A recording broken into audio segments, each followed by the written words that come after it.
पुराने शहर के केंद्र में माधव मिष्ठान भंडार नाम की एक छोटी लेकिन प्रसिद्ध दुकान थी।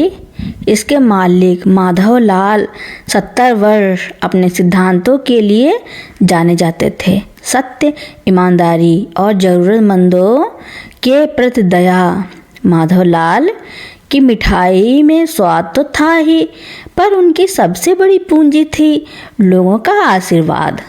माधवलाल का छोटा बेटा विशाल 28 वर्ष दुकान का काम संभालता था।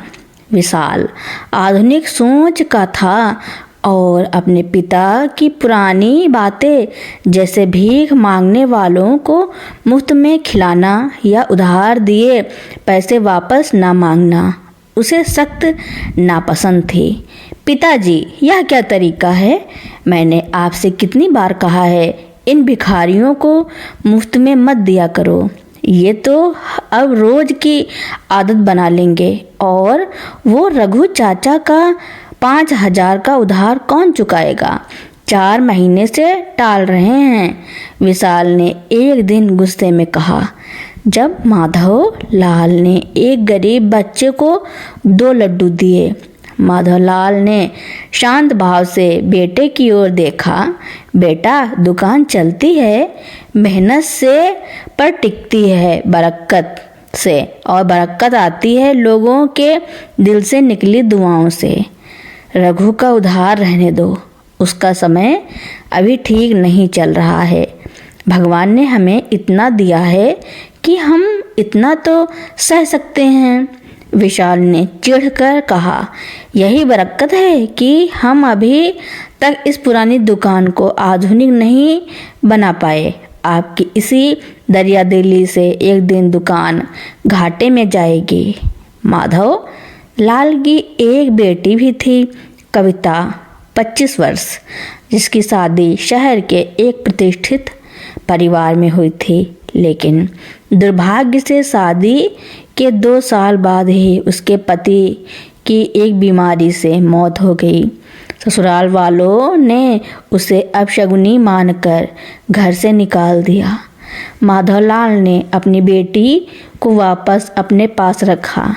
यह तेरा ही घर है बेटी, तू और तेरा बेटा कबीर 4 वर्ष यहीं रहेंगे। लेकिन विशाल और उसकी पत्नी प्रिया को यह पसंद नहीं आया। उन्हें लगता था कि कविता और कबीर उन पर बोझ हैं। अब देखिए पिताजी, पहले से ही घर में इतनी तंगी है और अब आपने इसे परमानेंट यहीं बिठा लिया। इसे कहीं नौकरी क्यों नहीं करवा देते? और कबीर, वह घर में इतना शोर मचाता है कि मेरा बेटा चिराग 5 वर्ष ठीक से पढ़ भी नहीं पाता। प्रिया हर दिन कोई न कोई बहाना बनाकर ताने देती। विशाल भी अपनी पत्नी का ही साथ देता। पापा, प्रिया सही कह रही है, इसकी शादी दोबारा करवा दीजिए या कुछ और सोचिए। हम पर बेवजह का दबाव पड़ रहा है। माधवलाल का दिल हर बार टूटता, पर वह चुप रहते। वह कविता को दिलासा देते, तुम चिंता मत करो बेटी, सब्र रखो, समय सबका बदलता है, तुम अपने बच्चे पर ध्यान दो। माधवलाल छिप छिप कर कविता को पैसे देते ताकि वह कबीर के लिए कुछ खरीद सके, क्योंकि प्रिया ने घर के खर्चे से कविता और कबीर का हिस्सा बिल्कुल अलग कर दिया था, सिर्फ दाल रोटी। समय बीतता गया। एक दिन माधवलाल दुकान पर अचानक दिल का दौरा पड़ने से गिर पड़े। उन्हें तुरंत अस्पताल ले जाया गया, जहां पता चला कि उनकी हालत बहुत गंभीर है। इलाज का खर्च बहुत भारी था। विशाल और प्रिया घबरा गए। अब दुकान कौन संभालेगा और इतने पैसे कहाँ से आएंगे? प्रिया, इतना बड़ा खर्च हम कैसे उठाएंगे? पिताजी ने कभी बैंक में ज़्यादा पैसे रखे ही नहीं, सब तो लोगों की मदद में उड़ा दिए। विशाल परेशान था। एक काम करते हैं, प्रिया बोली, हम शहर वाली जमीन बेच देते हैं। वैसे भी पिताजी ने वह आपके नाम नहीं की थी, पता नहीं किसे देने वाले थे। माधवलाल की बीमारी की खबर सुनकर कई लोग जो कभी उनके मुफ्त खाने या कर्ज माफी से लाभान्वित हुए थे, अस्पताल आने लगे। किसी ने 1,000 दिए, किसी ने 5,000 रुपये, तो किसी ने अपनी छोटी मोटी बचत। इन्हीं में से एक थे रघु चाचा, जिनका 5,000 का कर्ज माधवलाल ने माफ़ कर दिया था। रघु चाचा अब गांव में छोटा मोटा काम करके कुछ कमा रहे थे। उन्होंने आकर विशाल के हाथ में 10,000 रुपये रखते हुए कहा, ये लो बेटा, ये तुम्हारा उधार। नहीं, मेरे माधव भाई के लिए मेरी तरफ से प्यार है। उन्होंने जब मेरी लाज रखी थी तब मैं कभी नहीं भूलूंगा। विशाल को अपने पिता के पुराने शब्द याद आए। बरकत आती है लोगों के दिल से निकली दुआओं से। माधवलाल अस्पताल में थे और दुकान बंद पड़ी थी। विशाल को समझ नहीं आ रहा था कि क्या करें, पर घर पर प्रिया और कविता के बीच अब भी तनाव था। वह दोपहर कविता बाहर से दवाई लेकर लौट रही थी। वह कबीर को छोड़ने स्कूल गई थी और अब जल्दी में थी। अचानक सड़क पर एक तेज रफ्तार बाइक आई। कविता ने देखा कि बाइक चिराग, विशाल का बेटा, को टक्कर मारने वाली है, जो खेलते खेलते सड़क के बीच में आ गया था। बिना कुछ सोचे कविता ने चिराग को जोर से अपनी ओर खींच लिया। चिराग तो बच गया, लेकिन कविता का हाथ बाइक से टकरा गया और वह बुरी तरह घायल हो गई। अस्पताल में जब प्रिया और विशाल को पता चला कि कविता की वजह से उनका बेटा बच गया, तो प्रिया फूट फूट कर रोने लगी। ओह भगवान, मैंने इस पर इतना गुस्सा किया, इसे कितना ताना दिया और इसने मेरे चिराग की जान बचाई। प्रिया ने कविता का हाथ पकड़ लिया।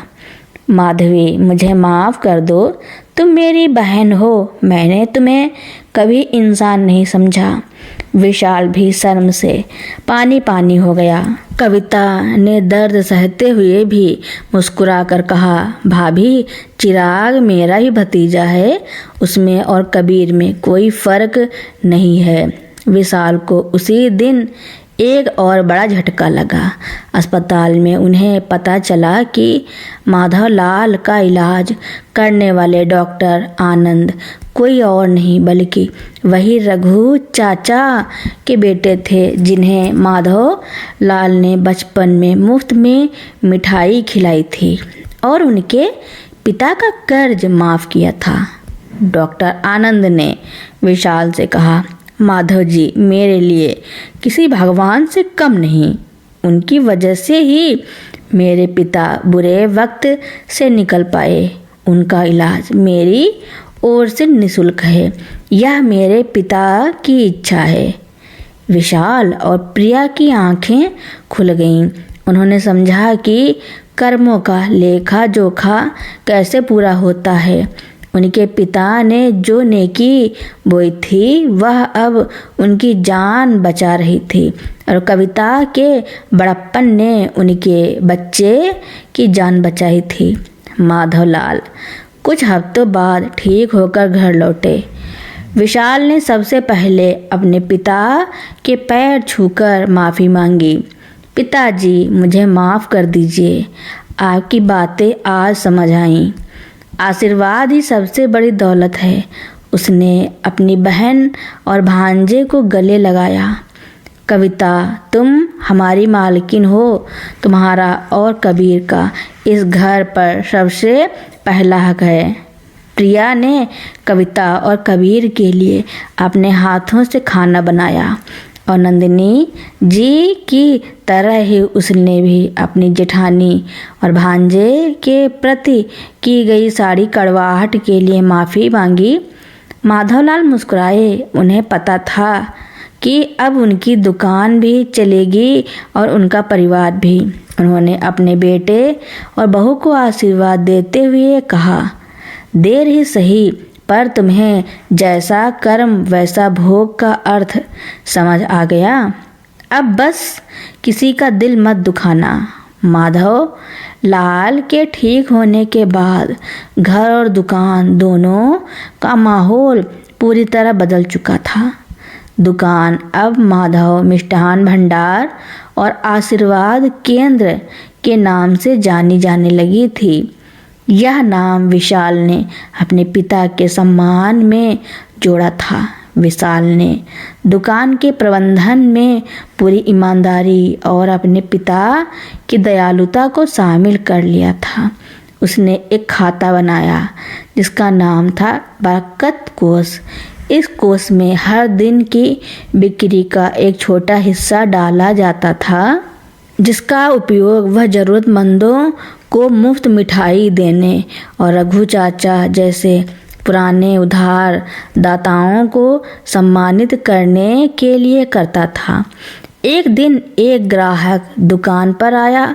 वह गांव का एक किसान था जिसने कभी वर्षों पहले माधवलाल से 1000 रुपये उधार लिए थे। उस किसान के हाथ में एक थैला था जिसमें कुछ सिक्के और फटे नोट थे। माधव जी, यह लीजिए आपका उधार। मैं कई सालों तक चुका नहीं पाया, पर आपके आशीर्वाद से मेरी फसल अच्छी हुई है। ये पूरे 1000 रुपये हैं। किसान ने सकुचाते हुए पैसे विशाल के हाथ में रखे। विशाल मुस्कुराया। उसने 1000 रुपये अपने बरकत कोष में जमा किए और किसान को गले लगाकर कहा, मामा जी, यह हमारा नहीं, आपकी मेहनत का फल है, और यह लीजिए आपके बच्चों के लिए मेरी तरफ से मिठाई। विशाल ने किसान को मिठाई का बड़ा डिब्बा दिया और उन्हें सम्मान के साथ विदा किया। यह देखकर माधव लाल की आंखों में गर्व के आंसू आ गए। उन्होंने महसूस किया कि उनका बेटा अब सिर्फ व्यापारी नहीं बल्कि अच्छा इंसान बन गया है। घर पर प्रिया अब कविता को बोझ नहीं बल्कि सहारा मानती थी। वह जानती थी कि कविता के निस्वार्थ कर्म ने उनके बेटे चिराग की जान बचाई थी। प्रिया ने कविता के हुनर को पहचाना। कविता बहुत सुंदर कढ़ाई और सिलाई करती थी। प्रिया ने विशाल से बात की और दोनों ने मिलकर कविता के लिए घर के एक हिस्से में एक छोटी सी बुटीक खोलने का प्रस्ताव रखा। भाभी, मैं यह कैसे कर सकती हूँ? कविता ने हिचकिचाते हुए कहा। क्यों नहीं कर सकती? तुम बहुत हुनरमंद हो और वैसे भी हम सब ने तुमसे जो कुछ भी कहा वह सब भूल जाओ। तुम आत्मनिर्भर बनोगी तो हमें सबसे ज़्यादा खुशी होगी, प्रिया ने प्यार से कहा। विशाल ने सारा शुरुआती निवेश किया। कविता ने अपनी बुटीक का नाम कबीर क्रिएशन रखा। जल्द ही उसकी कारीगरी पूरे शहर में प्रसिद्ध हो गई। कविता ने अपने काम से इतनी कमाई शुरू कर दी कि वह अपनी माँ और परिवार के लिए भी उपहार खरीदने लगी। एक शाम माधवलाल और विशाल कविता के लिए एक रिश्ता लेकर आए। वर पक्ष का लड़का समीर एक सॉफ्टवेयर इंजीनियर था जो कविता की सादगी और उसकी आत्मनिर्भरता से बहुत प्रभावित था। समीर ने सीधे कविता से बात की। कविता जी, मुझे आपके पति के बारे में सब पता है और मुझे खुशी है कि आपने इतनी मुश्किलों का सामना हिम्मत से किया। मुझे आपका कबीर भी उतना ही प्यारा होगा जितनी आप। मैं आपको और आपके बेटे को खुशी देना चाहता हूँ। कविता ने माधवलाल की ओर देखा। पिताजी ने मुस्कुराकर सहमति दी। कविता ने महसूस किया कि उनके अच्छे कर्म और उनकी माँ की दुआएं आज भी उनके साथ थी। उसने शादी के लिए हामी भर दी। शादी की तैयारी धूमधाम से शुरू हुई। प्रिया ने शादी का सारा जिम्मा अपने ऊपर लिया। उसने कविता की सेवा में कोई कसर नहीं छोड़ी। विदाई के दिन जब कविता और कबीर समीर के साथ जाने लगे तो प्रिया ने रोते हुए कविता को गले लगाया। बहन, मुझे माफ़ करना, तुम हमेशा हमारे घर आती रहना। माधवलाल ने समीर के हाथ में एक लिफाफा दिया। समीर ने पूछा, यह क्या है पिताजी? यह तुम्हारे और कविता के लिए मेरा आशीर्वाद है। और हाँ, माधवलाल ने विशाल और प्रिया की ओर इशारा करते हुए कहा, याद रखना, किसी भी रिश्ते की नींव प्यार और सम्मान पर टिकी होती है, संपत्ति पर नहीं। जो तुम बोओगे वही काटोगे। विशाल और प्रिया, जिन्होंने कभी कविता को घर से निकालने की साजिश रची थी, आज सबसे ज़्यादा भावुक थे। उन्हें देखकर माधवलाल को संतोष हुआ। उनके परिवार ने कर्मों के असली मायने सीख लिए थे। कविता और कबीर एक नए और प्यार भरे जीवन की ओर बढ़ चले, यह साबित करते हुए कि ईश्वर किसी का बुरा नहीं करते, वह बस हमारे कर्मों के अनुसार हमें सही दिशा में ले जाते हैं। कविता की विदाई के बाद विशाल और प्रिया ने अपनी बदली हुई जिंदगी को खुशी से जीना शुरू कर दिया था। दुकान में बरकत थी और घर में शांति।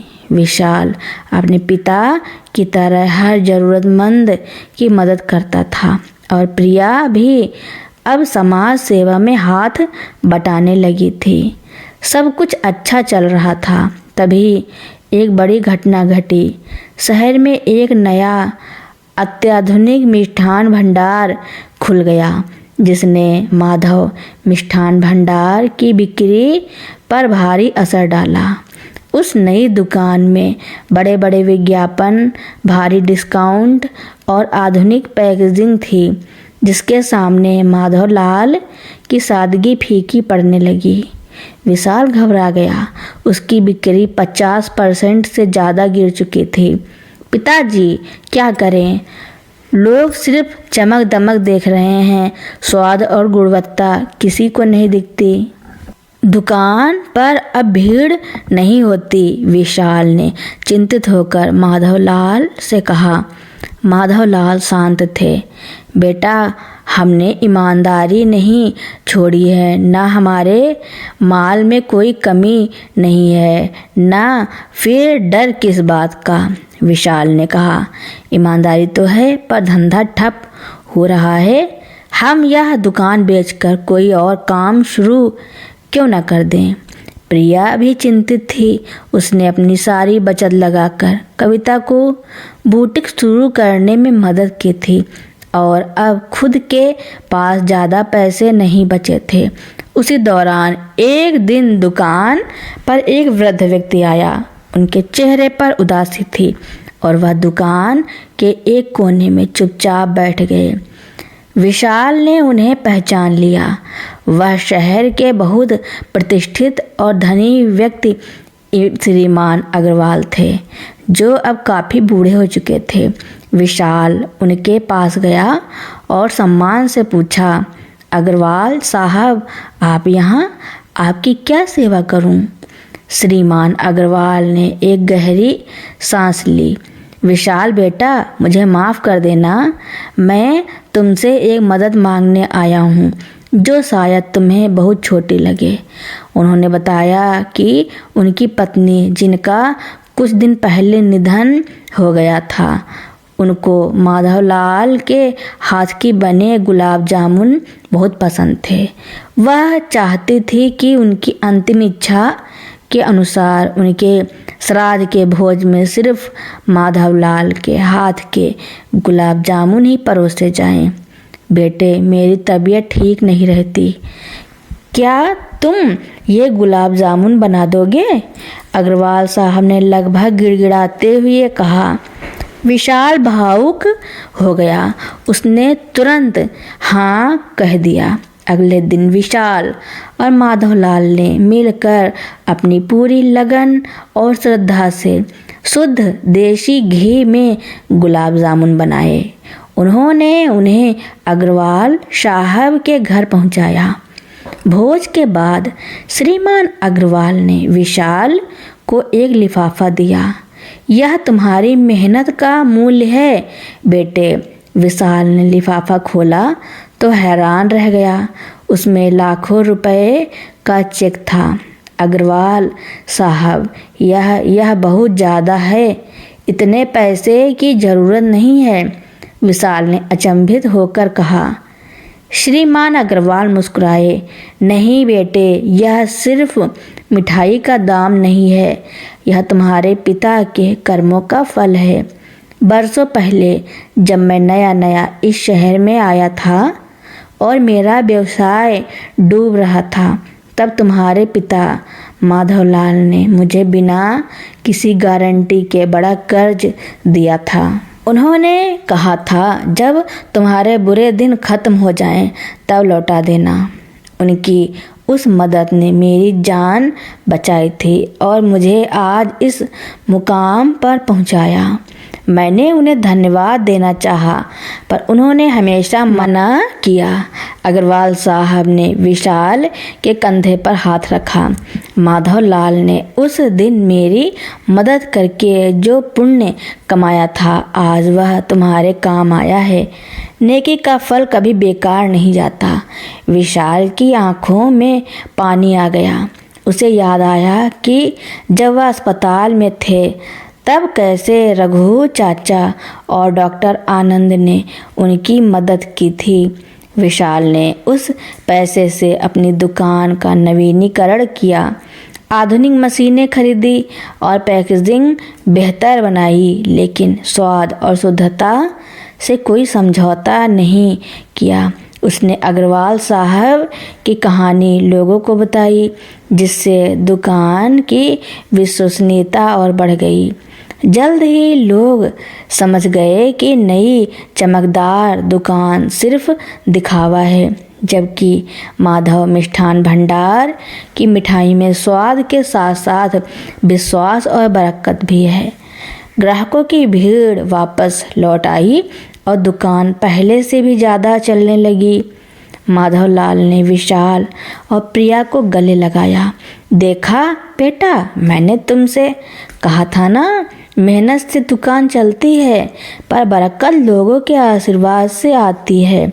हमारे कर्मों का लेखा जोखा कोई नहीं बदल सकता। बुरे कर्म का फल देर सबेर मिलता है और अच्छे कर्म का फल हमेशा मीठा होता है। विशाल और प्रिया ने एक दूसरे को देखा। उन्हें कविता, कबीर और चिराग की घटना याद आई। उन्हें पता था कि उनके जीवन की सबसे बड़ी दौलत उनकी संपत्ति नहीं, बल्कि उनके द्वारा किए गए अच्छे कर्म और बड़ों के आशीर्वाद हैं। तो दोस्तों, मेरी कहानी सुनने के लिए आपका बहुत बहुत धन्यवाद।